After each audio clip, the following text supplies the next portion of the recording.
Hello बच्चों, I hope आप सभी अपने घरों में सुरक्षित होंगे। तो आज हम डिस्कस करेंगे properties of addition of rational numbers. जैसे हमने 6th और 7th में एडिशन की प्रॉपर्टीज़ सीखी थी ना, वही सभी प्रॉपर्टीज़ जो हैं वो रैशनल नंबर्स पर भी अप्लाई होती है। अब हम वन बाय वन उन प्रॉपर्टीज़ को डिस्कस करेंगे और वो रैशनल नंबर पे कैसे अप्लाई होती है वो देखेंगे। तो सबसे पहली प्रॉपर्टी है हमारी क्लोज़र प्रॉपर्टी। कौन सी प्रॉपर्टी है?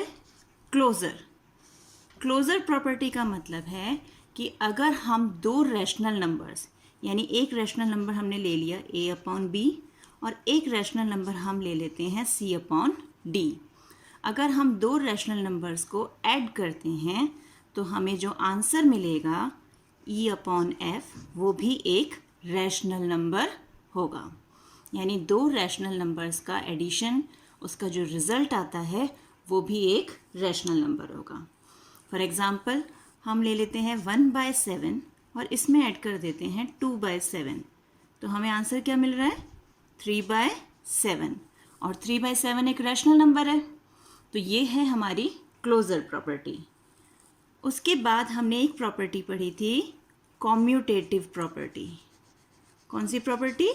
Commutative property. कॉम्यूटेटिव प्रॉपर्टी में क्या होता है?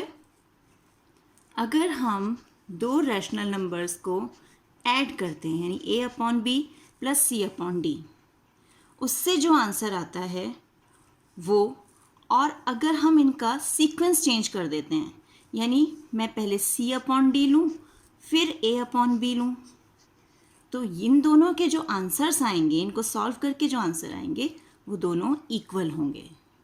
तो ये है हमारी कॉम्यूटेटिव प्रॉपर्टी। यानी हमारा क्या हो गया? अगर हम एग्जांपल देखें, 1/7 प्लस 2/7, आंसर क्या आएगा? 3/7। पहले हमने 1/7 और 2/7 ऐसे ऐड किया।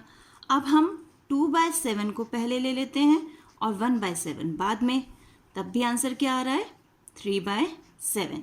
यानी ये है हमारी कॉम्यूटेटिव प्रॉपर्टी। इसके बाद तीसरी प्रॉपर्टी हमारी आती है एसोसिएटिव प्रॉपर्टी। कौन सी प्रॉपर्टी? एसोसिएटिव। एसोसिएटिव प्रॉपर्टी में क्या होता है? यहाँ पर हमारे पास दो से ज़्यादा रैशनल नंबर्स होते हैं, यानी a/b, c/d और एक हमने ले लिया e/f। हम इन तीनों रैशनल नंबर्स को ऐड करना चाहते हैं, तो हम यहाँ पर ग्रुपिंग कर सकते हैं। जैसे हमने पहले इन दो रैशनल नंबर्स को ऐड कर लें और बाद इसमें जो आंसर आता है इनका, उसमें e/f को ऐड करें, या फिर हम a/b, c/d, e/f के एडिशन में पहले इन दोनों को ऐड करें और फिर उसमें a/b ऐड करें। दोनों केस में आंसर हमारा इक्वल आएगा।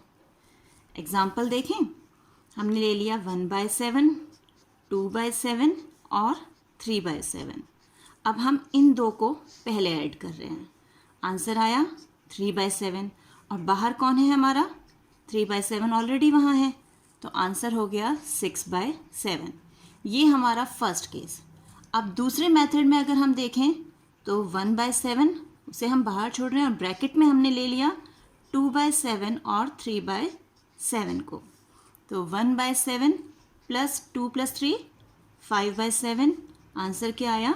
6/7। तो ये हमारी तीन प्रॉपर्टीज़ हैं जो हमारे एडिशन में रैशनल नंबर में होती है। ये वही प्रॉपर्टीज़ है ना जो हमने कहाँ सीखी थी? इंटीजर्स में। इंटीजर्स की एडिशन प्रॉपर्टीज़ भी यही थी।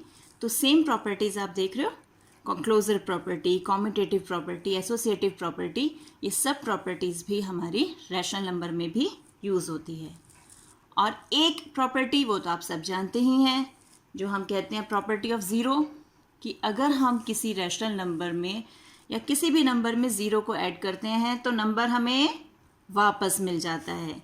जैसे अगर हमने नंबर लिया 6/7 लिया, इसमें हम ज़ीरो ऐड करेंगे तो हमें 6/7 वापस मिल जाएगा।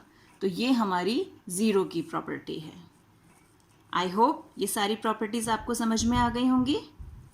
अब मैं आपको एक वर्कशीट दूंगी जिसमें आपको ये बताना है कि क्वेश्चंस में कौन सी प्रॉपर्टी यूज़ की जा रही है। तब तक keep practising, stay home, stay safe.